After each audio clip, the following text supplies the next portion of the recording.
ஆண்டவராக இயேசு கிறிஸ்துவுக்குள் மிகவும் அன்பாக நேசிக்கப்பட்ட அன்புக்குரிய சகோதர சகோதரிகளே, உங்கள் யாவருக்கும் அன்பின் வாழ்த்துக்கள்.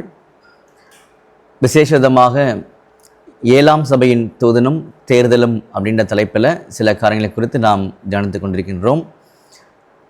இன்றைய நாளிலும் ஒரு கேள்வி பதிலை நம்ம கவனிக்க போகிறோம். அதற்கு முன்பாக ஒரு சிறிய ஜெபம் பண்ணி இந்த காரியங்களை நம்ம துவங்கலாம். வானத்துக்கும் பூமிக்கும் ஆண்டவரே, உமக்கே துதியும் சோஸ்திரமும் கனமும் மகிமையும் சதா காலங்களில் உண்டாயிருப்பதாக. தேவரீர் விசேஷ விதமாக எங்களுடைய வாழ்நாட்களில் ஒரு நாளை கூட்டி கொடுத்து மறுபடியுமாக உம்முடைய காரியங்களை தெரிந்து கொள்ளும்படி நீர் செய்த கிருபைகளுக்காக நன்றி செலுத்துகிறோம். இப்பொழுதும் கூட இந்த காரியத்தை நாங்கள் உம்முடைய வேத வசனத்தோடு ஒப்பிட்டு பார்த்து நலமான காரியங்களை பிடித்துக்கொள்ள தேவன் தாமே கிருபை செய்ய வேண்டுமாய் ஜெபிக்கின்றோம். இவை யாவும் எங்கள் மீட்பெரும் இரட்சகரும் குருவுமாகிய ஆண்டவராகிய இயேசு கிறிஸ்து நாமத்தினால் கேட்கிறோம் நல்ல பிதாவே, ஆமேன்.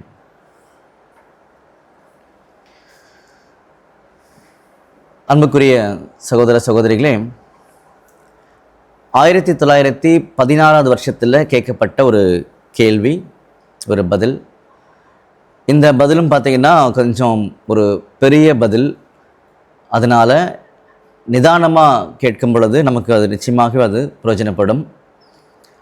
இப்போ நம்ம கேள்விக்குள்ளாக நம்ம கடந்து போகலாம். ஒரு குறிப்பிட்ட வாட்ச் டவர் வெளியீட்டில் அதன் தேதி எனக்கு ஞாபகமில்லை அப்படின்னு அந்த கேள்வியை கேட்டவர் சொல்கிறாரு. 50% முன்மொழிதலின் வாக்கினையாகிலும் பெற்றிருக்கும் முன்மொழியப்பட்டவர்கள் யாவரும் ஏகமனதாய் தேர்ந்தெடுக்கப்பட வேண்டும் எனும் ஒரு தேர்ந்தெடுத்தல் வழிமுறையினை நீங்கள் தெரிவித்திருந்தீர்கள். என்ன சொல்கிறாங்கன்னு சொல்லி புரியுதா கேள்வியில்? ஒரு குறிப்பிட்ட வாட்ச் டவர் வெளியீட்டில் நீங்கள் சொல்லியிருக்கீங்க. என்ன சொல்லியிருக்கீங்க அப்படின்னு சொல்லி பார்க்கும்போது 50% முன்மொழிதலின் வாக்கினையாகிலும் பெற்றிருக்கும் முன்மொழியப்பட்டவர்கள் யாவரும் ஏகமனதாய் தேர்ந்தெடுக்கப்பட வேண்டும் அப்படின்னு நீங்கள் சொல்லியிருக்கீங்க. பிரச்சனைகளும் பிணக்குகளும் உள்ள ஒரு சபையில் இந்த வழிமுறையை கையாளுவது நலமாய் இருக்குமா? அப்போ ஒரு சபையில் பிரச்சனை இருக்குது, நிறைய பிணக்குகள் இருக்குது, மன கஷ்டங்கள் அது மாதிரி நிறைய இருக்குது. அப்போ அந்த சபையில் இந்த வழிமுறையை கையாளுவது சரியாக இருக்குமா அப்படின்னு கேட்குறாங்க. எந்த வழிமுறையை? அதாவது 50% பார்த்திங்கன்னா முன்மொழிதலின் அந்த யாரெல்லாம் முன்மொழிஞ்சாங்களோ அவங்களுக்கு 50% இருக்கணும்னு சொல்லி ஒன்று இருக்குது. அந்த 50% எடுத்தவங்க எல்லாரையுமே ஏகமனதாக தேர்ந்தெடுக்கணும்னு சொல்லி நீங்கள் சொல்லியிருக்கீங்க இல்லையா? ஸோ இந்த காரியம் இந்த மாதிரி சூழ்நிலையில் அந்த சபையில் செய்ய முடியுமா அப்படின்னு கேட்குறாங்க. அல்லது மூப்பராக தேர்ந்தெடுக்கப்படுவதற்கு முன்மொழியப்பட்டவர்கள் ஒவ்வொருவருக்கும் 75% வாக்குகள் வேண்டுமென்று வலியுறுத்துவது நலமாக இருக்குமா அப்படின்னு கேட்குறாங்க. சரிங்களா? அப்போது மூப்பராக தேர்ந்தெடுப்பதற்கு 75% அந்த வாக்குகள் இருக்கணும்னு சொல்லி சொல்லப்படுது. அது நலமாக இருக்குமான்னு கேட்குறாங்க. மறுபடியும் அந்த கடைசி பாகத்தை நம்ம திரும்ப வாசிக்கலாம். அல்லது மூப்பராக தேர்ந்தெடுக்கப்படுவதற்கு முன்மொழியப்பட்டவர்கள் ஒவ்வொருவருக்கும் 75% வாக்குகள் வேண்டுமென்று வலியுறுத்துவது நலமாக இருக்குமா அப்படின்னு பார்த்தீங்கன்னா அங்கே கேட்குறாங்க. ஸோ இதுதான் கேள்வி. ஸோ நம்ம கேள்வியே பார்த்தீங்கன்னா 2-3 டைம் நம்ம படிச்சிருக்கோம். அப்போ தான் நமக்கு அது புரியுது. உங்களுக்கு இன்னும் நல்லா புரியணும் அப்படின்னா நீங்கள் திரும்ப திரும்ப அதை நீங்கள் படிங்க, புரியும். இப்போ பதிலுக்குள்ளாக நம்ம கடந்து போகலாம். என்ன செய்யப்படலாம் என்று வேதாகமம் நமக்கு தெரிவிக்கிறதில்லை என்று முதலாவதாக நாம் நினைவில் கொள்ள வேண்டும். நீங்கள் கேட்ட கேள்விக்கு என்ன செய்யலாம் அப்படின்ற பதில வேதாகமம் நமக்கு சொல்லலை அப்படின்றத முதல்ல நீங்கள் தெரிஞ்சுக்கணும் அப்படின்னு சொல்கிறார். இப்படி இருப்பதினால் இதை செய்வதில் மிகவும் அனுகூலமிக்க வழிமுறையாக எது காணப்படும் என்று கண்டுபிடிப்பதில் பகுத்தறிவே காரியமாகும். நீங்கள் கேட்ட கேள்விக்கு, அதாவது என்ன கேள்வி கேட்டாங்க அவங்க, 50% வந்து வாக்கு யாருக்கு, முன்மொழியப்பட்ட அவங்களுக்கு 50% வாக்கு வந்திருக்கும் பொழுது அவங்கள ஏகமனதாக சபை வந்து தேர்ந்தெடுத்துடலாமா அப்படின்னு நீங்கள் சொன்னீங்க. தேர்ந்தெடுக்கலாம் நீங்கள் சொன்னீங்க, வாட்ச் டவர் சொசைட்டியில் நீங்கள் சொல்லியிருந்தீங்க, ரைட்டிங்கில் சொல்லியிருந்தீங்க. ஆனால் ஒரு சபையில் பிரச்சனைகளும் பிணக்குகளும் இருக்குது, அந்த இடத்துல இந்த மாதிரி ஏகமனதாக முடியுமா அப்படி ஒரு கேள்வி முன் வச்சாங்க. அதுக்கப்புறமா மூப்பருக்காக முன்மொழியப்பட்டவர்கள் 70% வந்து வாங்கணும் வாக்க அப்படின்றது வந்து நலமாக இருக்குமா, அந்த மாதிரி கேள்வியெல்லாம் நம்ம ஏற்கனவே படித்தோம். அதுக்கான பதில் என்ன செய்யலாம் அப்படின்றது பார்த்தீங்கன்னா வேதாகம் நமக்கு வந்து சொல்லலை. சொல்லிட்டு இந்த மாதிரி இருக்கிறதுனால மிகவும் அனுகூலமாக ஒரு வழிமுறை எதுன்னு சொல்லி நம்ம கண்டுபிடிக்கிறதா ஒரு பகுத்தறிவாக இருக்கும் இந்த இடத்துல அப்படின்னு சொல்கிறார். சரிங்களா? இப்போ சொன்னதை திரும்ப வாசிக்கலாம். இப்படி இருப்பதினால் இதை செய்வதில் மிகவும் அனுகூலமிக்க வழிமுறையாக எது காணப்படும் என்று கண்டுபிடிப்பதில் பகுத்தறிவே காரியமாகும் அப்படின்னு சொல்றார். அடுத்ததுல எது சிறந்த வழி என்று கண்டுகொள்வதில் பகுத்தறிதலே காரியமாய் இருக்கின்றது. அப்போ வேதாகமம் வந்து நமக்கு இதெல்லாம் சொல்லலை அப்படின்ற பட்சத்தில் எது வந்து சிறந்த வழி, பெஸ்ட் வே எது அப்படின்னு வந்து கண்டுபிடிக்கிறது இல்லை, பகுத்தறிதலே ஒரு சிறந்த காரியமாக இருக்கின்றத நான் உங்களுக்கு சொல்கிறேன்றதை முதல்ல சொல்லிட்டார். சரிங்களா? இது வரைக்கும் நமக்கு நல்லா புரிஞ்சிருக்கும்னு நினைக்கிறேன். அடுத்ததில் உங்களுடைய பகுத்தறிதலின் அளவிற்கு என்னுடைய பகுத்தறிதலானது நலமாய் காணப்படாமல் இருக்கலாம். ஒருவேளை பார்த்தீங்கன்னா நீங்கள் ரொம்ப பெஸ்ட்டாக பகுத்தறியலாம், அந்த அளவுக்கு எனக்கு பகுத்தறிவு இல்லாமல் இருக்கலான்றத நம்முடைய மூத்த சகோதரர் அவர்கள் சொல்கிறாங்க. இது போன்ற ஒரு தலைப்பின் விஷயத்திலும் வாட்ச் டவர் வெளியீட்டில் எந்த ஒரு ஆலோசனைகளையும் முன்வைக்கையில் அவைகள் என் அபிப்பிராயங்களாக மாத்திரமே இருக்கின்றன. இந்த மாதிரி விஷயத்தில் வாட்ச் டவர் சொசைட்டியில் நாங்கள் முன்வைக்கக்கூடிய அந்த ஆலோசனைகள் பார்த்திங்கன்னா அது முழுக்க முழுக்க என்னுடைய வந்து ஒரு அபிப்பிராயம், ஒரு சஜஷனாக பார்த்திங்கன்னா அங்கே வைக்கிறேனே தவிர மற்றபடி இல்லைன்றதையும் சகோதரங்க சொல்கிறார். சகோதரர் ரசல் கட்டளையிடுவதற்கோ அல்லது எவ்விதத்திலும் சர்வாதிகாரியாக காணப்படுவதற்கோ விரும்புகிறது இல்லை. அப்போது நம்முடைய மூத்த சகோதரர் சொல்கிறாரு, சகோதரர் ரசல் அவர்கள் எந்த வகையிலையாவது வந்து ஒரு கட்டளையை வந்து இடுவதற்கோ அல்லது ஒரு சர்வாதிகாரியாக செயல்படுவதற்கோ அவருக்கு விருப்பம் கிடையாது அப்படின்னு சொல்கிறார். அடுத்தது, வேதாகமம் எதுவும் பேசிடாத இம்மாதிரியான விஷயங்களில், நல்ல கவனிக்கிற இந்த இடத்த, வேதாகமம் எதுவும் பேசிடாத இம்மாதிரியான விஷயங்களில் அவர் தனது அபிப்பிராயத்தை தெரிவிக்க முயற்சியிட மாத்திரமே செய்கின்றார். பார்த்தீங்களா? அப்போ வேதாகமம் சொல்லாத இடத்துல நம்முடைய ஒப்பீனியன் மட்டும்தான் சொல்லணுன்றதை பார்த்தீங்கன்னா சொல்கிறார். அதாவது அவர் சொல்கிறார், ஒப்பீனியன் மட்டும்தான் நான் சொல்லுவேன்றதை அவர் சொல்கிறார். அடுத்ததில், நான் அறிந்திருக்கிறதை விட சபையார் சில சிறந்த வழியை அறிந்திருப்பார்களாகில் அதில் எனக்கு திருப்தியே. ஸோ எனக்கு தெரிந்திருக்கக்கூடிய ஒரு சிறந்த வழியை விட சபையார் இன்னும் பெஸ்ட்டாக தெரிஞ்சிருந்தாங்கன்னா அது வந்து ஒரு திருப்தியான காரியமாக எனக்கு இருக்கும் அப்படின்னு பார்த்தீங்கன்னா சகோதரர் சொல்கிறார். அடுத்ததில், தேவனுடைய சித்தமானது சபையாரினால் தெரிவிக்கப்பட வேண்டும் மற்றும் சபையாருடைய சித்தத்தை தள்ளிவிடுகிறவன் தள்ளிவிடுகிறவன், நல்லா கவனிக்க இந்த இடத்துல, சபையாருடைய சித்தத்தை தள்ளிவிடுகிறவன் தவறு செய்கிறவனாகவும் கர்த்தருடைய அங்கீகரிப்பை பெற்று கொள்ளாதவனுமாய் இருப்பான் அப்படின்னு சொல்றார். சரிங்களா? என்ன சொல்ல வந்த இடத்துல, தேவனுடைய சித்தமானது சபை மூலமாக தெரிவிக்கப்பட வேண்டும். சரிங்களா? சபையாருடைய சித்தத்தை தள்ளிவிடுகிறவன் தவறு பண்றவங்களாக இருப்பாங்க. அவங்க கர்த்தருடைய ஆவியை பார்த்தீங்கன்னா அவங்க அங்கீகரிக்காதவங்களாக இருப்பாங்கன்றது ரொம்ப முக்கியமாக தெரிஞ்சுக்கணும்னு சொல்லி அங்கே சொல்றார்.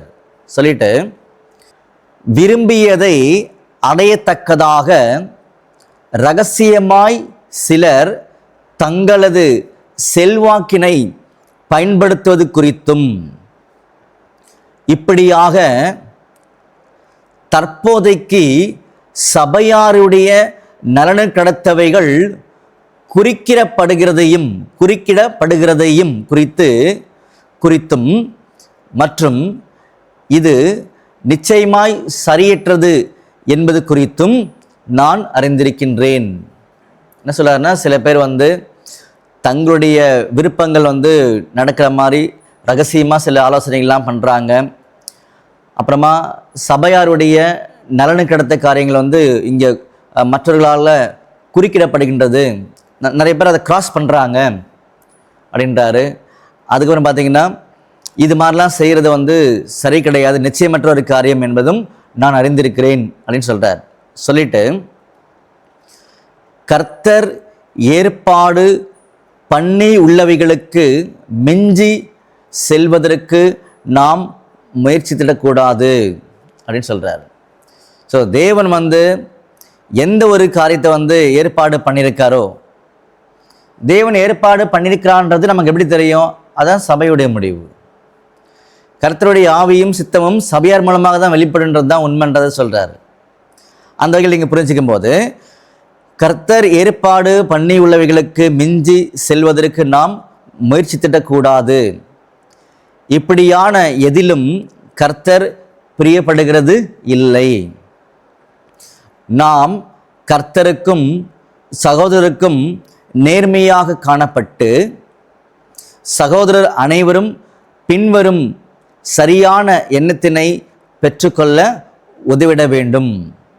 நம்ம என்ன பண்ணணும்? நம்முடைய கர்த்தருக்கும் சகோதரர்களுக்கும் ரொம்ப நேர்மையாக காணப்பட்டு சகோதரர் அனைவரும் பின்வருமாறு அவங்க என்னணும் யோசிக்கணும் அப்படின்னு சொல்றார். என்ன சொல்றாருன்னு கவனிக்கலாம். சரிங்களா? அது என்னவெனில், நான் மூப்பராக தெரிந்தெடுக்கப்படுவதோ அல்லது தெரிந்தெடுக்கப்படாமல் இருப்பதோ என்னுடைய காரியமல்ல. சபையாருக்கு நலமாய் தோன்றுகின்றதை அவர்கள் செய்யட்டும். ஒருவேளை அவர்கள் என்னை தேர்ந்தெடுத்து கொள்வார்களானால் என்னால் முடிந்த மட்டும் அவர்களுக்கு நன்றாய் ஊழியம் புரிந்திடுவேன். அதாவது ஊழியம் புரிந்திடுவதற்கு நான் முயற்சித்திடுவேன் அப்படின்னு சொல்லணும். சரிங்களா? சொல்லிட்டு அடுத்ததுல, ஆனால் ஒருவேளை அவர்கள் என்னை தேர்ந்தெடுக்காவிட்டாலும், என்னை தேர்ந்தெடுக்கலன்னு வச்சுக்கோங்களேன் அப்படின்றார். ஆனால் ஒருவேளை அவர்கள் என்னை தேர்ந்தெடுக்காவிட்டாலும் எந்த விதத்திலும் என்னால் முடிந்த மட்டும் அவர்களுக்கு நன்கு ஊழியம் புரிந்திட முயற்சித்திடுவேன் அப்படின்னு சொல்கிறார். சரிங்களா? அப்போது நான் ஒரு மூப்பராக தேர்ந்தெடுக்கப்படுவதோ அல்லது தேர்ந்தெடுக்கப்படாமல் இருப்பதோ, சரிங்களா, அது என்னுடைய காரியம் கிடையாது. அது சபையாருக்கு எது நல்லதுன்னு தோணுதோ அதை அவங்க பண்ணட்டும் அப்படின்னு சொல்லி விடுறது முதல்ல. சரிங்களா? ஒருவேளை என்ன அவங்க தேர்ந்தெடுத்து கொள்வார்களானால் என்னால் முடிந்த மட்டும் என்ன பண்ணுவேன்? அவர்களுக்கு நன்றாய் ஊழியம் செய்வதற்கு நான் முயற்சி பண்ணுவேன் அப்படின்னு சொல்கிறார். ஒருவேளை என்ன அவங்க தேர்ந்தெடுக்காமல் போயிட்டாங்க அப்படின்னா என்ன பண்ணுவேன்? இப்போ நான் என்னால் முடிந்த வட்டம் என்ன பண்ணுவேன்? நல்லா என்ன பண்ணேன்னா ஊழியம் நான் புரிந்திடத்துக்கு செய்வதற்கு முயற்சி செய்வேன். என்னை தேர்ந்தெடுக்காட்டியும் நான் வந்து நல்லா வந்து சபைக்கு ஊழியம் செய்வதற்கு நான் முயற்சி பண்ணுவேன்ற ஒரு காரியத்தை பார்த்தீங்கன்னா சொல்கிறார். அடுத்ததில் இதை நான் திரும்ப வாசிக்கிறேன். ஆனால் ஒருவேளை அவர்கள் என்னை தேர்ந்தெடுக்காவிட்டாலும் எந்த விதத்திலும் என்னால் முடிந்த மட்டும் அவர்களுக்கு நன்கு ஊழியம் புரிந்திட முயற்சித்திடுவேன் என்பதே ஆகும். ஸோ இந்த எண்ணங்கள்லாம் சபையில் இருக்கக்கூடிய ஒவ்வொரு சகோதரனுக்கும், அந்த அர்ப்பணிக்கப்பட்ட எல்லாருக்கும் வரணும். அப்படி வருவதற்கு நான் என்ன முயற்சி பண்ணணுமோ அதை பண்ணணுன்றது தான் இங்கே ஒரு சொல்லி காமிச்சான்றதை நம்ம புரிஞ்சுக்கிறோம். சரிங்களா? ஒருவேளை நாம் இத்தகைய ஓர் ஆவியினை பெற்றிருப்போமானால் அதை நிச்சயமாய் சபையார் ஏற்ற காலத்தில் காண்பார்கள். ஒருவேளை இந்த மாதிரி ஒரு ஆவி எங்கிட்ட இருந்துச்சு அப்படின்னா சபையார் என்ன பண்ணுவாங்கன்னா ஏற்ற காலத்தில் இந்த ஒரு காரியங்களை, இந்த ஆவியை நான் பெற்றிருக்கிறத அவங்க புரிஞ்சுப்பாங்கன்றதை அவங்க சொல்ல வர்றார். சரிங்களா? கர்த்தர் அதை எப்போதுமே கண்ணோக்கி கொண்டிருக்கிறார் மற்றும் தேவனிடத்தில் நீங்கள் சரியாக காணப்பட்டீர்கள் என்றால் மற்றவர்களிடத்தில் உங்கள் நிலைப்பாடு எப்படி காணப்படுகின்றது என்பது ஒரு பொருட்டல்ல. நல்ல பாயிண்ட் இது. நாம் தேவனுக்கிட்ட எப்படி இருக்குன்றது ரொம்ப முக்கியம். அவர்கிட்ட நம்ம கரெக்டாக இருந்துட்டோம் அப்படின்னா மற்றவர்கள் வந்து என்னை இப்படி பார்க்குறாங்க அப்படி பார்க்குறாங்கன்றதுலாம் ஒரு காரியமே கிடையாது அப்படின்னு சொல்கிறார். சரிங்களா? அடுத்ததில் ஒருவேளை நாம் 80 அல்லது 75% அல்லது வேறு எதையாகிலும் வைத்து கொள்ளலாம் என்று நீங்கள் சொல்வீர்களானால் சதவீதம் தொடர்புடைய விஷயத்தில் அதை விதிக்குட்படுத்துவது எதுவுமில்லை. ஒருவேளை நீங்கள் வந்து 80% இல்லை 75% வச்சுக்கலான்னு சொல்லி நீங்கள் ஏதாவது ஒன்று நீங்கள் வந்து சொன்னீங்க அப்படின்னா சதவீதம் தொடர்புடைய விஷயத்தில் அதை விதிக்குட்படுத்துவது எதுவுமே கிடையாது. இதான் சதவீதம்னா அதான் ரைட்டுன்ற மாதிரி சொல்கிறதுக்கு எந்த ரூலுமே கிடையாது அப்படின்னு சொல்கிறார். அது விதிக்குள்ளே கொண்டு வர முடியாது அப்படின்னு சொல்கிறார். வேதாகமத்தில் எதுவும் இல்லை அப்படின்னு சொல்லிட்டார். சரிங்களா? வாக்கு விஷயத்தில் 75 அல்லது 80% பிரியப்படுத்துவதை காட்டிலும் உங்கள் மனசாட்சியினால் முடிந்த மட்டும் சபையாரில் உள்ள அனைத்து சகோதரர்களையும் பிரியப்படுத்துவதற்கும் அனைவருக்கும் திருப்திகரமாய் இருக்கும் ஓர் தேர்ந்தெடுத்தலை பெற்றுக்கொள்வதற்கும் விரும்புவது நலமாயிருக்கும் என்று நாங்கள் யோசனை கூறுவோம். இந்த பாயிண்ட் புரியுதா நமக்கு? சபையில் வந்து 75% அல்லது 80% அந்த சதவீதமுடைய மக்களை திருப்திப்படுத்துறதை விட ஒட்டுமொத்த சபையே நம்ம திருப்திப்படுத்துவது தான் சரியாக இருக்கும் அப்படின்னு சொல்லி நாங்கள் உங்களுக்கு என்ன பண்ணுறோன்னா உங்களுக்கு யோசனை சொல்லுகின்றோம் அப்படின்னு சொல்கிறார். அடுத்ததில் சபையாரில் உள்ள ஒவ்வொருவருக்காகவும் அக்கறை கொள்ள வேண்டும் மற்றும் ஒவ்வொருவனும் சரி என்று தான் கருதுபவைகளை செய்திடவும் வேண்டும். அப்போது சபையாருடைய காரியத்தில் அதிகமான அக்கறை இருக்கணும். அதே நேரத்தில் ஒவ்வொருத்தருமே சரி என்று அவங்க எது நினைக்கிறாங்களோ அதை வந்து அவங்க செய்யணுன்றதையும் அவங்க சொல்கிறார். அடுத்ததில் அனைவருமே முழுமையாய் திருப்தி அடைய மாட்டார்கள் என்று அறிந்த நிலையில் சிறுபான்மையினரின் எண்ணங்களை பொருட்படுத்தாமல் பெரும்பான்மையினர் தங்கள் எண்ணங்களின்படி நடந்தேறுவது என்பது நிச்சயமாய் சரியாய் இராது. எல்லாருடைய எண்ணங்களையும் திருப்திப்படுத்த முடியாது அப்படின்ற நிலைமையில் இந்த மைனாரிட்டி மக்கள் இருக்காங்க இல்லையா? ஸோ இந்த மைனாரிட்டி மக்களுடைய எண்ணங்களை பொருட்படுத்தக்கூடாது அப்படின்ற மாதிரி யார் இருக்கக்கூடாதுன்னா மெஜாரிட்டி மக்கள் இருக்கக்கூடாது அப்படின்னு சொல்கிறாரு. இந்த இடத்துல தான் நம்ம ஏற்கனவே பார்த்த காரியங்களை மைண்டில் வச்சுக்கணும். 49% 51%. சரிங்களா? இந்த 51% தான் மெஜாரிட்டி, பெரும்பான்மையினர். சரிங்களா? இவங்க என்ன பண்ணக்கூடாதுன்னு தான் இப்போ சொல்கிறார். இப்போ நான் திரும்ப வாசிக்கும் போது அது உங்களுக்கு புரியும். சபையாரில் உள்ள ஒவ்வொருவருக்காகவும் அக்கறை கொள்ள வேண்டும் மற்றும் ஒவ்வொருவனும் சரி என்று தான் கருதுபவைகளை செய்திட வேண்டும் சொல்லிட்டு, அனைவருமே முழுமையாய் திருப்தி அடைய மாட்டார்கள் என்று அறிந்த நிலையில் சிறுபான்மையினரின் எண்ணங்களை பொருட்படுத்தாமல் பெரும்பான்மையினர் தங்கள் எண்ணங்களின்படி நடந்தேறுவது என்பது நிச்சயமாய் சரியாயிராது அப்படின்னு சொல்றார்.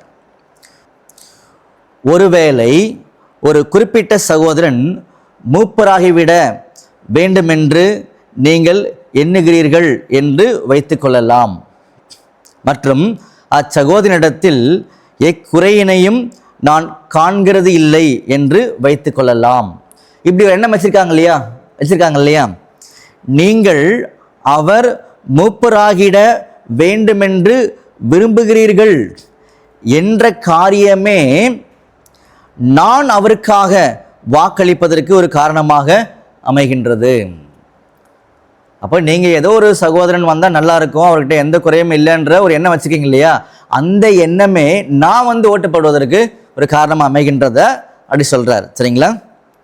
அடுத்ததில், எனினும் அவரை தகுதியற்றவர் என்று கருதிடுவதற்கு ஏதுவாய் அவரது குணலட்சணம் குறித்து நான் ஏதேனும் அறிந்திருப்பேனானால் இச்சூழ்நிலையில் அவருக்கு நான் வாக்களிப்பது என்பது கர்த்தருடைய சித்தத்திற்கு விரோதமாக இருக்கும். முன்னாடி என்ன சொன்னார் அவர்? நீங்கள் ஒரு சகோதரன் இவர் மூப்பரான நல்லா இருக்குன்றது மாதிரி விரும்புகிறீங்க, அவர்கிட்ட எந்த குறையுமே கிடையாது அப்படின்னு சொல்கிறீங்க. சரிங்களா? அப்படி இருக்கும்போது இந்த எண்ணங்களே நான் வாக்களிப்பதற்கும் காரணமாக அமைகிறது அப்படின்னு சொல்கிறார். ஆனால் ஒரு வேளை அந்த சகோதரன்கிட்ட சில குறைகள்லாம் இருக்குது அப்படின்னு சொல்லி பார்க்கும்போது அது எனக்கு நல்லா தெரிஞ்ச பட்சத்தில் அவருக்கு எதிராக, அதாவது அவருக்கு ஓட்டு போடுறது பார்த்தீங்கன்னா கர்த்தருடைய சித்தத்துக்கு எதிராக இருக்குன்றதை நான் நினைக்கிறேன்றதை அவர் சொல்கிறார். சரிங்களா? ஓகே. அடுத்ததில், வாக்களித்தல் தொடர்புடைய விஷயத்தில் என்னுடைய அபிப்பிராயத்தை தெரிவிக்க மாத்திரமே செய்கின்றேன். ரொம்ப தெளிவாக என்ன பண்ணுறாருன்னா அதை ப்ராக்கெட்லேயே போட்டு காமிக்கிறார். இந்த ஓட்டு போடுன்ற விஷயத்தில் என்னோட ஒப்பீனியன் மட்டும்தான் சொல்ல முடியுன்றதை அவர் சொல்கிறார். சரிங்களா? அடுத்ததில், முடிந்த மட்டும் நம்முடைய தேர்ந்தெடுத்தலை ஏக மனதுடன் பெற்றிருக்க விரும்புகின்றேன். ஸோ சகோதரருடைய ரைட்டிங்ஸில் நம்ம ரிப்பீட்டடாக பார்க்கக்கூடிய காரியமானது மேக்ஸிமம் பார்த்திங்கன்னா முடிஞ்ச வரைக்கும் ஏக மனதோடு தேர்ந்தெடுக்கிறது தான் சரியாக இருக்குன்றதை முன்னிலைப்படுத்துகிறார். அடுத்ததில், எனினும் ஒரு குறிப்பிட்ட காரணத்தினால் என்னால் அவருக்கு வாக்களிக்க இயலவில்லை. அச்சகோதரனும் இதை சரியாக எடுத்துக்கொண்டு அவர் பின்வருமாறு, யாரு?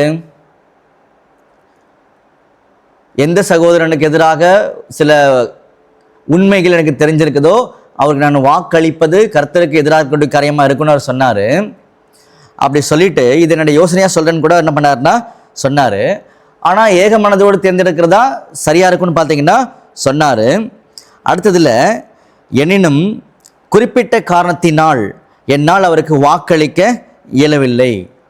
இந்த நிலையை அந்த மூப்பராக முன்மொழிப்பட்ட ஒருத்தர் இருக்கார்ல, அவர் புரிஞ்சுக்கணும்னு சொல்கிறார். என்ன புரிஞ்சுக்கணுமா? அவர் அச்சகோதரனும் இதை சரியாய் எடுத்துக்கொண்டு அவர் பின்வருமாறு, உங்களது நேர்மையினையும் யதார்த்தத்தையும் நான் பாராட்டுகின்றேன்.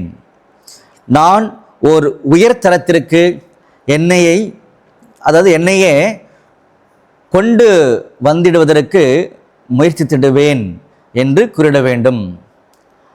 அப்போது முன்மொழியப்பட்ட அந்த சகோதரன் என்ன பண்ணணும்னா, இந்த மாதிரி எதில் ஒரு கருத்துக்களை தெரிஞ்சுக்கிட்ட உடனே சரி நான் என்ன பண்ணுறேன்னா உங்களுடைய நேர்மையும் உண்மையும் பாராட்டுறேன், அதே நேரத்தில் என்னை இன்னும் ரொம்ப உயர்ந்த ஒரு இடத்துக்கு கொண்டு போகிறதுக்கு நான் நிச்சயமாக முயற்சி பண்ணுறேன் அப்படின்னு அவர் சொல்லணுமா. சரிங்களா? இதுவே சரியாக இருக்கும் அப்படின்னு சொல்கிறார். அதாவது சரியாய் செயல்பட்டு பின் முழு சபையாருமே பிரியப்படுத்துவதாயிருக்கும் என்று எதிர்பார்ப்பதாகும். திரும்ப படிக்கலாம். இதுவே சரியாக இருக்கும், அதாவது சரியாய் செயல்பட்டு பின் முழு சபையாருமே பிரியப்படுத்துவதாக இருக்கும். இந்த மாதிரி ஒரு செயல் பார்த்தீங்கன்னா எல்லா சபையில் கூட எல்லாரையுமே பிரியப்படுத்தக்கூடிய ஒரு காரியமாக இருக்கும் என்று எதிர்பார்ப்பதாகவும், இப்படி தான் செயல்படும் போது முழு சபையாருமே பார்த்தீங்கன்னா பிரியப்படுத்தக்கூடிய வகையில் இருக்குன்றதை எதிர்பார்க்கறது இந்த காரியம்தான் அப்படி சொல்கிறார். சரிங்களா? திரும்பவும் அந்த ஒரு விஷயத்தை படிச்சலாமா மறுபடியும்? இதுவே சரியாக இருக்கும். எது? எனக்குள்ள ஒரு எண்ணம் இப்படி இருக்குது. என்ன எண்ணம் இருக்குது? உங்ககிட்ட நிச்சயமாகவே இது வந்து மூப்பராவதற்கு தகுதி இல்லாத குணமாக காணப்படுது அப்படின்னு சொல்லி நான் எண்ணும் பொழுது எதிர்க்கக்கூடிய சகோதரன் அதை சரியாக புரிஞ்சுக்கிட்டு உங்களுடைய நேர்மையும் உண்மையும் பாராட்டுற என்னை மாற்றிக்கிறதுக்கு முயற்சி பண்ணுறேன்னு அவர் சொல்லிட்டார். இதுவே சரியாக இருக்கும், அதாவது சரியாய் செயல்பட்டு பின் முழு சபையாருமே பிரியப்படுத்துவதாக இருக்கும் என்று எதிர்பார்ப்பதாகும். அதுவும் அவர்களை பிரியப்படுத்துகிறதாக இருந்தாலும் இல்லாவிட்டாலும் சரியானவற்றை செய்வதாகும். ஒருவேளை இது முழு சபையார பிரியப்படுத்தினாலும் சரி, படுத்தாட்டாலும் சரி, இதுதான் வந்து ஒரு சரியான வந்து ஒரு செய்கையாக இருக்குன்றத சொல்கிறார். அதுவும் எவ்வித சுயேட்சையான ஆவியினால் இல்லாமல் மாறாக ஒவ்வொருவரின் மற்றும் அனைவரின் கருத்துக்களையும் முறையே கருத்தில் எடுத்துக்கொள்வதற்குரிய பெருந்தன்மையின் ஆவியினால் செயல்பட வேண்டும். பார்த்தீங்களா? ஸோ ஒரு சுயேட்சையான ஒரு ஆவியினால் செயல்படாமல் எல்லாருடைய கருத்துக்களையும் நம்ம வந்து கவனத்தில் கொண்டு எடுக்கக்கூடிய ஒரு பெருந்தன்மையின் ஆவியாக என்ன பண்ணணும்னா செயல்பட வேண்டும் என்றதையும் சொல்கிறார். சரிங்களா? திரும்பவும் அதை படிச்சிடலாம். அதுவும் எவ்வித சுயேட்சையான ஆவியினால் இல்லாமல் மாறாக ஒவ்வொருவரின் மற்றும் அனைவரின் கருத்துக்களையும் முறையே கருத்தில் எடுத்துக்கொள்வதற்குரிய பெருந்தன்மையின் ஆவியினால் செய்யப்பட வேண்டும் அப்படின்னு சொல்கிறார்.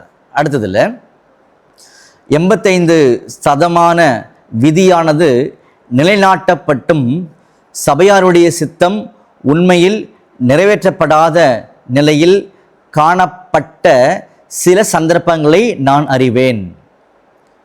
85% ஓட்டு வந்தும் கூட சபையாருடைய அந்த சித்தம் வந்து நிறைவேற்றப்படவில்லை அப்படின்ற சில சூழ்நிலைகளையும் நான் பார்த்துருக்கேன்றதை அவர் சொல்கிறார். சரிங்களா?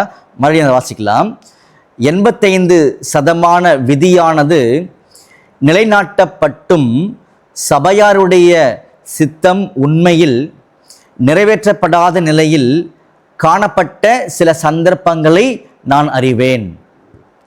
அது எப்படி? 85% அடைய பெற்றிருக்குமானால் ஏன் அது சபையாருடைய சித்தமாக காணப்பட முடியவில்லை? நல்ல கேள்வி. 85% ஓட்டு வாங்கிட்டு கூட அது ஏன் வந்து சபையாருடைய சித்தம் இல்லைன்னு சொல்கிறீங்க, அது எப்படி அப்படின்னு ஒரு எண்ணம் வந்திருக்குது. அதை சொல்கிறார். ஏனெனில் 15% கடங்காதவர்களாகிவிடுவதற்கு தீர்மானிக்கக்கூடும் மற்றும் 85% விருப்பத்தினை அடையவிடக்கூடாது என்று தீர்மானிக்கக்கூடும். இந்த இடம் புரியல தான், உண்மையில் படித்தது சரியில்லை நினைக்கிறேன். திரும்ப வாசிக்கலாம் நாம் அதை. ஏனெனில் 15% கட்டுக்கடங்காதவர்களாகி விடுவதற்கு, கண்ட்ரோலே பண்ண முடியாத அளவுக்கு கட்டுக்கடங்காதவர்களாகி விடுவதற்கு தீர்மானிக்கக்கூடும் மற்றும் 85% விருப்பத்தினை அடைவிடக்கூடாது என்று தீர்மானிக்கக்கூடும் அப்படின்னு சொல்கிறார். பெரும்பான்மையினரை சிறுபான்மையினர் ஆள முயல்கின்றனர் மற்றும் இணங்கி விட்டு கொடுப்பதில்லை. அப்போ அந்த 85% வந்து ஒரு ஓட்டு வந்தும் கூட இந்த 15% வந்து கட்டுக்கடங்காதவர்களாக வந்து மாறிடுறாங்க. அவங்க சில காரியங்களை தீர்மானித்து இந்த 80% கூட பார்த்தீங்கன்னா அவங்க செயல்படுத்த முடியாத அளவுக்கு வந்து தடை பண்ணுறாங்கன்ற மாதிரி அங்கே சொல்கிறார். சரிங்களா? அது மறுபடியும் வாசிக்கலாம். பெரும்பான்மையினரை, அதாவது 80%, பெரும்பான்மையினரை சிறுபான்மையினர் ஆள முயல்கின்றனர் மற்றும் இணங்கி விட்டு கொடுப்பதில்லை. யார் விட்டு கொடுக்கணும்? இந்த 15% சிறுபான்மையினர் விட்டு கொடுக்கணும். அப்படி பண்றதில்லை அவங்க அப்படின்னு சொல்றாரு. எனினும் சபையாரினுடைய விருப்பத்தை தீர்மானிப்பதற்கு பெரும்பான்மை மாத்திரமே தேவையா இருக்கின்றது. பார்த்தீங்களா? சபையுடைய விருப்பத்தை சித்தத்தை தீர்மானிக்கிறதுக்கு மெஜாரிட்டி மட்டுமே போதுமானது அப்படின்னு சொல்றாரு. 51% என்பது பெரும்பான்மையாகும். 51% பெரும்பான்மையாகும் சொல்லிட்டு, ஒருவேளை 85% வேண்டுமென்று முன்வைக்கப்படுகிறது என்றால், ஒருவேளை இல்லை 80% நமக்கு தேவை அப்படின்னு முன் வைக்கிறாங்க வச்சுக்கலாம் கருத்துக்கல, அது சிறுபான்மையினரை பிரியப்படுத்துவதற்கென்றுள்ள பெரும்பான்மையினரின் சார்பிலான சலுகையாகும். பார்த்தீங்களா? 51% போதுமானது. அதை தாண்டி 85% வைக்கிறாங்கன்னு வச்சுக்கோங்களேன். இது என்னது அப்படின்னா, இந்த மைனாரிட்டி மக்களை சிறுபான்மையினர் திருப்திப்படுத்தக்கூடிய வகையில் செய்யப்படக்கூடிய காரியம். யார் செய்கிறாங்க? இந்த மெஜாரிட்டி மக்கள் செய்கிறாங்க. அது அவங்களுடைய சலுகை கொடுக்குறாங்க. சரி பரவாயில்ல, இந்த மைனாரிட்டி மக்கள் இப்படி விரும்புகிறாங்கல்ல, நம்ம 85% மாற்றிக்கலாம் அப்படின்னு சொல்லி இந்த மெஜாரிட்டி மக்கள் என்ன பண்ணுறாங்கன்னா சொல்கிறக்கூடிய காரியமானது அது ஒரு சலுகை அப்படின்னு சொல்கிறாங்க. அடுத்ததில் 51% நாங்கள் தீர்மானிப்போம் என்றும் எங்கள் வழியின்படி செய்வோம் என்று சொல்ல முடியும். ஆனால் அது மற்றவர்களை புறக்கணிக்கிற காரியமாய் இருந்து பிரிவினையை உண்டு பண்ணிவிடலாம் அப்படின்னு சொல்றார். இப்படி செய்வது ஞானமான அல்லது அன்பான காரியமாய் இராது. 15% ஓட்டு வந்துடுச்சு. அந்த பெரும்பான்மையினர் பார்த்தீங்களா, நாங்கள் இவ்வளோ ஓட்டு வாங்கிட்டோம், நாங்கள் தீர்மானம் பண்ணுவோம், நாங்கள் முடிவெடுப்போம் அப்படின்னு சொல்லக்கூடிய ஒரு காரியமானது பார்த்தீங்கன்னா, சிறுபான்மையினர் புறக்கணிக்கிற மாதிரி இருக்கும். அது சில பிரிவினைகள்லாம் உண்டு பண்ணிடும் அப்படின்னு சொல்கிறார். இப்படி செய்கிறதும் ஒரு ஞானமான காரியம் கிடையாது அப்படின்னு சொல்கிறார். அடுத்தது, பெரும்பான்மையானவர்கள் சிறுபான்மையினரை குறித்து கருத்தில் கொள்ள வேண்டும். கூடுமானால் ஒவ்வொருவரையும் உள்ளடக்கிய நிலையில் 100% பெற்றுக்கொள்ள விரும்புகின்றோம் என்று தெரிவிக்க வேண்டும். அப்போ கூடுமான வரைக்கும் சபையில் நீங்கள் என்ன பண்ணுங்கன்னா இதை நீங்கள் அனௌன்ஸ் பண்ணுங்கன்றதை சொல்கிறார். சரிங்களா? ஆனால் பெரும்பான்மையினர் சிறுபான்மையினரை கவனத்தில் கொள்ளாமல் இருந்து இதனால் சிறுபான்மையினர் சபையாருடைய வேலைக்கு தடங்களும் இடர்பாடும் உண்டு பண்ணுவதும் 85% இடையூறு உண்டு பண்ணத்தக்கதாக தங்களால் முடிந்த யாவற்றையும் செய்வோம் என்று கூறுவதும், இவர்கள் நல்ல நோக்கங்களை முன்னிலையிலிருந்து நிறைவேற்றுபவர்களை தடை செய்கிற நோக்கத்தோடு அரசியலில் பயன்படுத்தப்படும் தந்திரமான முறைமைகளை எடுத்துள்ளனர் என்பதை சுட்டி காட்டுகின்றதாய் இருக்கும். அப்போ இந்த மைனாரிட்டி மக்கள் சிறுபான்மையினர் பார்த்தீங்கன்னா சபைக்கு தடை பண்ணுறதும் அல்லது இந்த 85% பார்த்தீங்கன்னா அவங்கள தடை பண்ணுறதும் பார்த்தீங்கன்னா நல்ல நோக்கங்களை முன்னாடி இருந்து செய்கிறாங்க. பார்த்தீங்களா? அந்த 85% மக்கள் சரிங்களா, அவங்கள அரசியலில் பண்ணுறது மாதிரி சில தந்திரமான காரியங்களில் செய்து அங்கே முடக்கக்கூடிய ஒரு காரியமாக பார்த்தீங்கன்னா அது இருக்குன்றதையும் அவர் சொல்லி காமிக்கிறார். சரிங்களா? இப்போ நமக்கு புரிஞ்சிருக்கும். அதை மட்டும் திரும்ப வாசிக்கலாம். இவர்கள் யார்? இந்த 15% சிறுபான்மையினர். இவர்கள் நல்ல நோக்கங்களை முன்னிலையிலிருந்து, யாருடைய நல்ல நோக்கம்? மெஜாரிட்டி 85%. சரிங்களா? நல்ல நோக்கங்களை முன்னிலையிலிருந்து நிறைவேற்றுபவர்களை தடை செய்கிற நோக்கத்தோடு அரசியலில் பயன்படுத்தப்படும் தந்திரமான முறைமைகளை எடுத்துள்ளனர் என்பதை சுட்டி காட்டுகின்றதா இருக்கும் அப்படின்னு சொல்கிறார். இது வரைக்கும் நிச்சயமாகவே புரிஞ்சிருக்கும். இது முற்றிலும் தவறாக இருக்கும். ஸோ இந்த மாதிரி ஒரு செயல்பாடுகள்லாம் தவறாக இருக்குன்றதார் சொல்கிறார். இந்த காரியங்கள் குறித்த சரியான கண்ணோட்டங்களை நாம் பெற்றுக்கொள்ள வேண்டும். புரூக்ளினிலும் நியூயார்க்கிலும் உள்ள சபைகளில் ஏக மனதுடன் கூடிய வாக்கை எப்போது நாம் பெற்றிருப்போம் பார்த்தீங்களா? அவருடைய அந்த முக்கியமான பகுதிகளில் எப்பொழுதும் பார்த்தீங்கன்னா ஒன்னஸ் வந்துடும், 100% வாக்கு எங்களுக்கு வந்திருக்கு அப்படின்னு சொல்கிறார். ஏனெனில் வேலை தொடர்புடைய விஷயத்தில் நாம் அறிந்திருக்கிற எல்லாவற்றையும் செய்திடுவதற்கு நாங்கள் ஒப்புக்கொண்டிருக்கின்றோம். ஒருவேளை யாரேனும் ஒருவர் ஒரு குறிப்பிட்ட சகோதரனை மூப்பனாகவோ அல்லது உதவிக்காரனாகவோ பெற்றிருக்க விரும்பினால் அவரை பெற்றிருப்பதற்கு நாங்களும் மகிழ்வோம். இப்படியாகவே கிட்டத்தட்ட எல்லா இடங்களிலும் காணப்படும் சபையார்களின் மனநிலைமையாக இருக்கும் என்று நாம் நம்புகின்றோம். ஸோ இந்த மாதிரி ஒரு மனநிலைமை எல்லா சபையிலும் இருக்க வேண்டும் என்பதை நாங்கள் நம்புகிறோன்றதை சொல்கிறார். ஆனால் சில சமயங்களில் நம்முடைய மனங்களானது திரித்து காணப்படுகின்றது.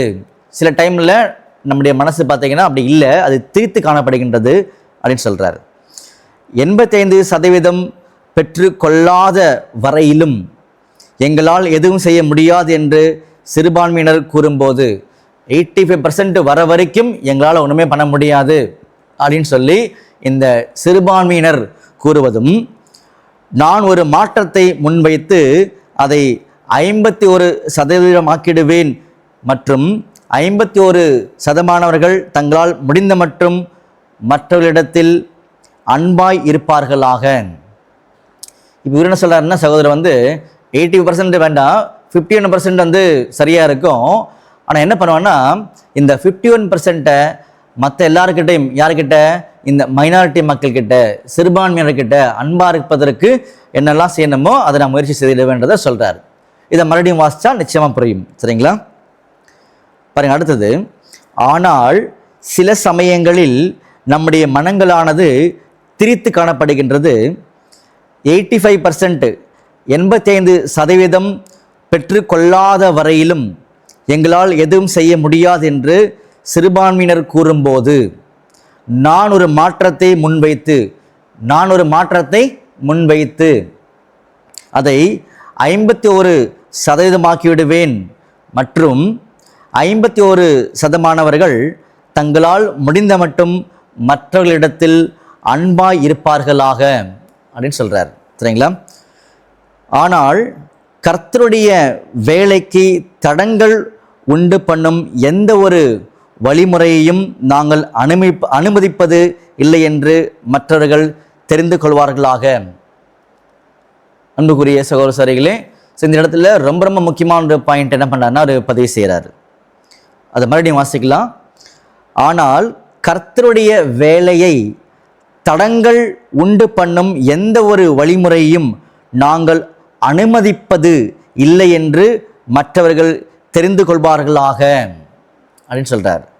சபையாரில் உள்ள பெரும்பான்மையானவர்கள் சபையாரை நடத்திடவும் அதன் நடைமுறைகளை தீர்மானித்திடவும் வேண்டுமென்று தேவன் விரும்புகின்றார். பார்த்தீங்களா? தேவன் இந்த மெஜாரிட்டி அதை அவங்க தான் சபை நடத்திடணும், காரியங்களை தீர்மானிக்கணும் அப்படின்னு விரும்புகிறார். ஏன்னா அது தேவனுடைய சித்தம், அது தேவனுடைய ஆவி அப்படின்னு சொல்கிறார். சபையார் எடுக்கக்கூடிய காரியங்கள்லாம் தேவனுடைய ஆவின்றது சொல்கிறார். எனினும் பெரும்பான்மையானவர்கள், நல்லா கவனிக்கிற இடத்துல, எனினும் பெரும்பான்மையானவர்கள் சிறுபான்மையானவரிடத்தில் மிகவும் அன்பாய் காணப்படவும் கர்த்தர் விரும்புகின்றார். அவர்கள் ஒருமித்த மனதில் காணப்பட முடியுமென்றால் அது இன்னமும் சிறப்பாக இருக்கும் அப்படின்னு சொல்லி இந்த கேள்விக்கான பதிலை முடிக்கிறார். பண்புக்குரிய சகோதர சகோதரிகளே, நல்ல ஒரு கேள்விதான். பட் பெரிய ஒரு பதில் என்ன பண்ணிக்காருன்னா நம்ம கொடுத்துருக்காரு. சில நன்மையான காரியங்களை நம்ம இதன் அடிப்படையில் என்ன பண்ணிட்டோம்னா பெற்றுக்கொண்டோம்ன்றதை நம்ம புரிஞ்சுக்கிறோம். ஸோ ஒட்டு மொத்தமாக இப்போ நம்ம பார்த்த இந்த கேள்வியிலையும் பதிலையும் நம்ம என்ன புரிஞ்சுக்கிறோம் அப்படின்றது ரொம்ப முக்கியமான ஒரு காரியமாக இருக்குன்னு தெரிஞ்சுக்கிறோம். ஸோ அந்த கேள்வியில் அவங்க பதிவு செய்த காரியமானது பார்த்திங்கன்னா, ஃபஸ்ட்டு முன்மொழியப்பட்டவர்கள் 50% வாங்கிட்டாங்க. 50% வாங்கிட்டாங்க அப்படின்னா ஏகமானதாக முடிவு எடுத்துடலாமா 50 தான் வந்திருக்குது, பட் ஏகமனதாக என்ன பண்ணிடலான்னா முடிவெடுத்துடலாமா அப்படின்னு கேட்டாங்க. அதே நேரத்தில் இந்த 75% பார்த்தீங்களா, அவங்களுக்கும் இதே மாதிரி காரியங்களை வலியுறுத்தலாமா அப்படின்னு கேட்டாங்க. பாருங்க அதில், அல்லது மூப்பராக தேர்ந்தெடுக்கப்படுவதற்கு முன்மொழியப்பட்டவர்கள் ஒவ்வொருவருக்கும் 75% வாக்குகள் வேண்டுமென்று வலியுறுத்துவது நலமாக இருக்குமா? எப்படி முன்னாடி 50% சொன்னாங்க இல்லையா, இப்போ 75% அப்படின்னு சொல்கிறாங்க. சரிங்களா? அப்போ அந்த மாதிரி கேள்வி தான் முன்னே வச்சாங்க. அப்போ கேள்வியை நீங்கள் திரும்பவும் மேலே போய் படிச்சுட்டு வரணும். அதனால் கடைசி ஒரு டைம் படிச்சிருந்தா நல்லா புரியும் உங்களுக்கு. ஒரு குறிப்பிட்ட வாட்ச் டவர் வெளியீட்டில் தேதி ஞாபகம் இல்லை, 50% முன்மொழிதலின் வாக்கினையாகிலும் பெற்றிருக்கும் முன்மொழியப்பட்டவர்கள் ஒரு சில பேர் 50% தான் வாங்கியிருக்கிறாங்க. சரிங்களா? யாவரும் ஏகமனதாய் தேர்ந்தெடுக்கப்பட வேண்டும் எனும் ஒரு தேர்ந்தெடுத்தல் வழிமுறையினை நீங்கள் தெரிவித்திருந்தீர்கள். சரிங்களா? அப்போ முன்மொழியப்பட்டவர்கள்லாம் 50% ஒரு சில பேர் வாங்கியிருக்காங்க, ஆனால் ஏகமனதாக தான் தேர்ந்தெடுக்கணுன்றதை நீங்கள் சொன்னீங்க. இதுதான் சரியான ஒரு கேள்வி. சரிங்களா? சொன்னீங்க. ஆனால் ஒரு சபையில் சண்டைகள், சச்சரவுகள், பிணக்குகள்லாம் இருக்குது, அந்த இடத்துல இது எப்படி நடக்கும் அப்படின்னு கேட்டாங்க இடையில. அடுத்தது தான் 70% மூப்பரை தேர்ந்தெடுக்கிறதுக்கு வலியுறுத்தப்பட வேண்டுமா அப்படின்றது தகுதியாக இருக்குமா, அதையும் நீங்கள் சொல்லுங்கன்னு தான் அவங்க தொடங்கினாங்க. ஸோ பதிலில் பார்த்தீங்கன்னா வேதாகமம் அந்த மாதிரி எதையுமே நமக்கு சொல்லலை, ரொம்ப தெளிவாக இருக்கணும் ஃபஸ்ட்டு. அடுத்து சில காரியங்களில் இந்த மாதிரி விஷயத்தில் முடிவு பண்ணுறதுக்கு பகுத்தறிவு தான் நமக்கு பெஸ்ட்டு மெத்தடு, வேறு எதுவுமே நமக்கு அதில் இல்லை. அதே நேரத்தில் சகோதரர் ரசல் அவர்கள் எந்த கட்டளையும் கொடுக்க முடியாது. அவர் ஒரு சர்வாதிகாரியாக செயல்படுவதற்கும் அவருக்கு விருப்பம் கிடையாது. அவர் எப்போவுமே பார்த்தீங்கன்னா தன்னுடைய ஒப்பீனியன் தான் என்ன பண்ணுவார்னா அவர் சொல்லுவார் அப்படின்னு சொல்கிறாரு. அதே நேரத்தில் சபையில் ஒரு முடிவு எடுத்துட்டாங்க அப்படின்னா, அதை யாராவது ஒருத்தங்க தள்ளுறாங்க அப்படின்னா, அது கர்த்தருடைய சித்தத்தை தள்ளுறாங்கன்னு அர்த்தம். அது மிக மிக தவறான ஒரு காரியம். அவங்க யார் தள்ளுறாங்களோ அவங்க கர்த்தருடைய அங்கீகரிப்பை பெற்றுக்கொள்ளவே இல்லைன்றதையும் பார்த்தீங்கன்னா சொல்கிறார். ஏன்னா சபைக்கு அவ்வளோ முக்கியத்துவம் இருக்குது. ஏன்னா சபையுடைய தலை நம்முடைய ஆண்டவராக இயேசு கிறிஸ்துன்னு தாங்க சொல்கிறார். அப்போது நம்ம என்னெல்லாம் வழிமுறைகள் கொடுக்கப்பட்டிருக்குதோ அதுக்கு மிஞ்சி யோசிக்கிறதுக்கு நம்ம முயற்சி பண்ணக்கூடாதுன்னு பார்த்தீங்கன்னா சொல்கிறார். சரிங்களா?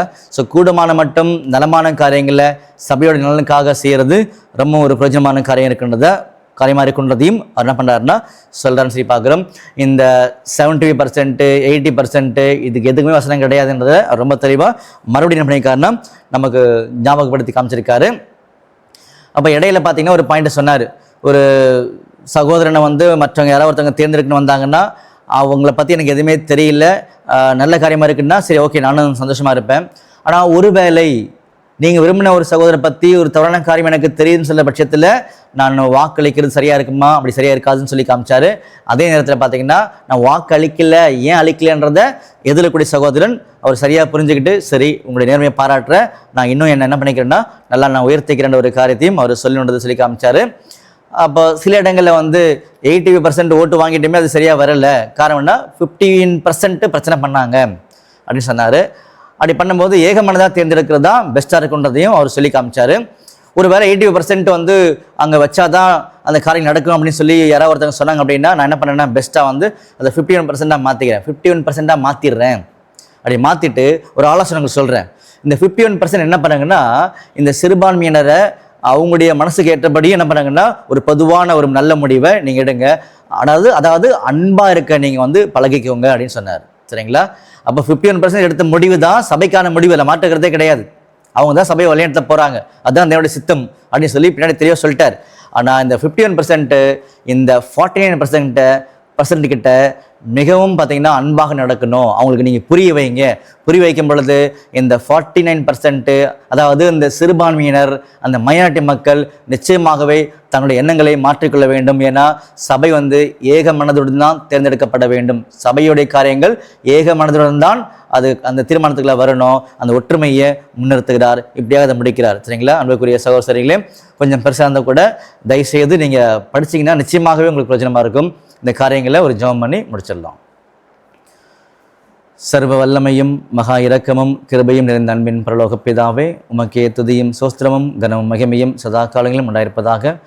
இப்பொழுதும் கூட சில நலமான காரியங்களை நாங்கள் தெரிந்து கொண்டோம். இந்த காரியத்தை எங்கள் சிந்தனையில் வைத்து உம்முடைய வேத வசனத்தின்படி நாங்கள் தியானித்து நலமான காரியங்களை பிடித்துக்கொள்ள தேவன் நாம கிருபை செய்ய வேண்டுமாய் ஜெபிக்கின்றோம். இவை யாவும் எங்கள் மீட்பரும் இரட்சகரும் குருவுமாகிய ஆண்டவராகிய இயேசு கிறிஸ்து நாமத்தினாலே கேட்கிறோம் நல்ல பிதாவே, ஆமென்.